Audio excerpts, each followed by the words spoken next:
Well, hello there everyone, it's Ben Hardy here, and in today's video, I'm going to be going over the new 2024 Ford Mustang. Before we get in this video though, as always, if you want to save time and money the next time you purchase a car, link to my car buying guide in the description down below, and let's get into it.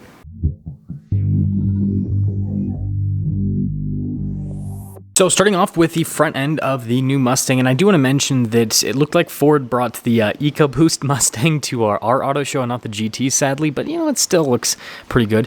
Notice with the hood design, you've got a lot of sharp lines, and I think that's one of the biggest changes here with the new Mustang is a change with all of those lines to make it just look a little bit more boxy, so a little bit more muscular, right? Love the new headlight design. It looks so much better than the outgoing model. Like, Ford made like the recent Mustang good looking at first, and then it got ugly, right?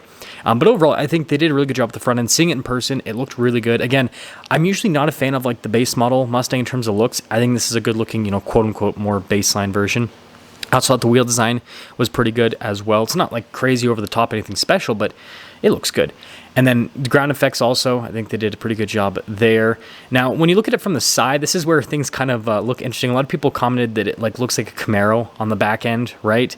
And I can definitely see that. Like, again, seeing it in person, and you can see from that angle, like that looks like the back end of the Camaro, which I think is interesting, or like the C8 Corvette kind of as well. So it's just interesting that they kind of, you know, copied their homework from General Motors a little bit. But you know, it doesn't look bad. I think it works with the overall style. It's just that like once you see it, you can't unsee it. It's just one of those things, I guess. Notice the mirrors though, straight carryover. That was something I thought was interesting. Is like they didn't, which I mean, it's mirrors, so it's like whatever. But it's just interesting that, you know, they look exactly the same. But then once you like look at the back angle here, the funny thing is this kind of reminds me of like the Ford GT. Seeing the lights and the shape and everything, it kind of gives me, so like from the front angle with the back end, it's like Camaro, but then the back angle, it's like Ford GT. So it's kind of funny how that worked out that way. But overall, I'm a fan, and especially compared to the outgoing Mustang. I don't think this is necessarily the best looking Mustang ever, but I think that it's way better than what we just had. So let's go over the specs with this new Mustang. First off, you'll still be able to get the turbocharged 2.3 liter 4-cylinder EcoBoost powertrain with the Mustang. So EcoBoost fans, don't worry, that engine's not going anywhere anytime soon. Still going to be in the low 300s for the horsepower, if you guys are wondering. Looks like you'll be able to get it with either a 6-speed manual or a 10-speed automatic transmission. Some places have been saying that the 6-speed manual might not be a thing, but it looks like it will be. Anyways, the next powertrain is going to be the GT powertrain, so 5.0 V8. You'll also be able to get that with a 6-speed manual or a 10-speed automatic. It's going to be around 480 horsepower. And then the last version of the Mustang is going to be the dark horse version, the one that everyone's talking about, which is super track oriented. We'll talk about that in a little bit, but that's going to have over 500 horsepower, right around 500 horsepower, and then, you know, with that 10-speed automatic, 6-speed manual as well.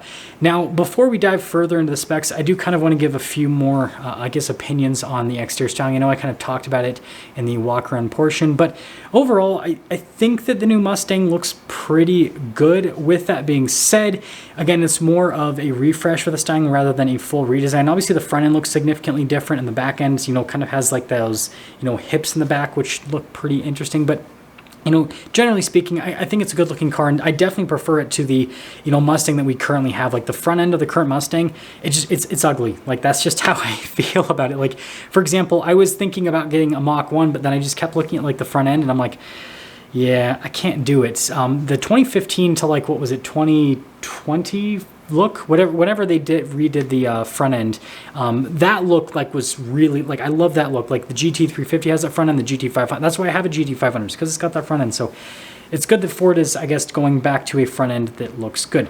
Now, some other exciting stuff with this new Mustang is there is going to be a performance package you can get with it, which I think that most people are probably going to want to go for if they're actually going to like buy this car for personal use rather than having it as a rental car, because that's what a lot of companies buy these Mustangs for.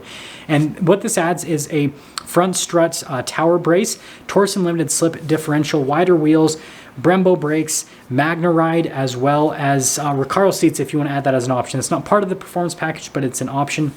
And then active exhaust, which I've reviewed several Mustangs with the active exhaust. Obviously my GT500 has it, but you can also get it in the GT and even in the EcoBoost with the current Mustang, and it actually does make a substantial difference. Like the GT500 especially, like when I have that in quiet mode, it's not the quietest thing on the planet, but it definitely is a lot quieter than it could be. And then they also have this new fancy electronic parking brake that looks like a regular brake that you can pull, but it's electronic. And Ford says that it's going to be good for drifting. I guess that they're trying to, get people to go for the drifting side of things. Now, when it comes to pricing with all this packaging that we just talked about, it's going to come in at pretty expensive amounts. So expect the base model Mustang to start somewhere over $30,000 after destination charge.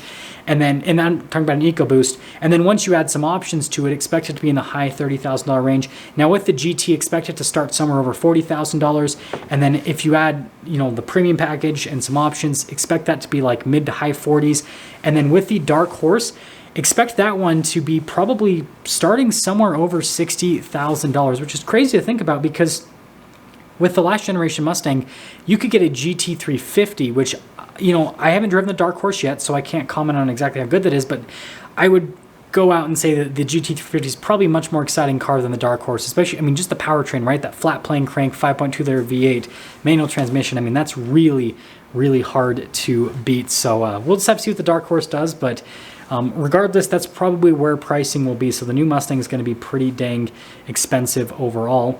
And then aside from that, they are, completely updating not completely, but pretty heavily updating the interior. So you've got like the new gauge cluster, you've got the new infotainment system, and they've basically taken a lot of parts from other Ford models and thrown it at this new Mustang to just make it feel a little bit more modern.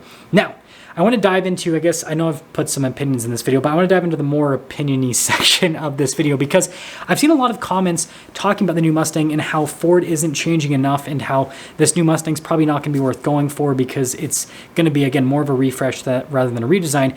And the thing that I want to say is look at the new Ford F-150, look at the new Raptor, okay? I think these are perfect case examples of what Ford is most likely doing with this Mustang. So with the new 2021 Ford F-150, on the surface, it didn't look like it changed all that much. Like I remember when Ford announced it and I'm like, is this really a new truck? Like the front end kind of looks a little bit different with the lights. The interior looks a little bit different, but it doesn't feel all that different. But then once the new F-150 came in and I was able to drive it back to back with the old body style, I was like, holy crap. This is a significantly different vehicle. The interior feels way nicer, way more modern with all the tech. And then the biggest thing is how the new F-150 drives compared to the previous version. Again, if you drive a 2020 back-to-back with the 2021, like the 2021 is so much smoother, the power delivery is better, like everything is better about that vehicle. And I think that Ford is going to be doing the same thing with this Mustang. On the surface, it's going to look like it's just slightly different, and same thing with the interior. But I bet when it comes to actually driving the car, it'll probably drive significantly different than the current Mustang. I'm guessing that the ride quality will probably just be better because that's what Ford is doing with all their vehicles. Again, same thing happened with the Raptor. Like you drive a Gen 2 Raptor and a Gen 3 Raptor, the Gen 3 feels like a luxury car. The Gen 2, definitely, it's comfortable, but it's not nearly as comfortable as the Gen 3. And so I'm guessing that they're going to kind of push that more with this Mustang, but to also make it so that it performs better, right? Because if a car is able to like handle bumps and everything better, right, and make it more comfortable, it's also usually able to handle that better with the track. Now, obviously, they've got to be able to figure out like a fine line between making it too comfortable to where the handling's too sloshy, but then, obviously making it so that it's comfortable enough, if that makes sense. But regardless, I want you guys to let me know what you think about the new Mustang. I think that there's a lot of people that are currently sleeping on the car, if that makes sense, and that will basically turn around and want to buy the car after people actually start posting reviews on it and after people are actually able to drive it because they realize that Ford made a lot more changes than what is shown on paper. But anyways, that's it. I'll see you.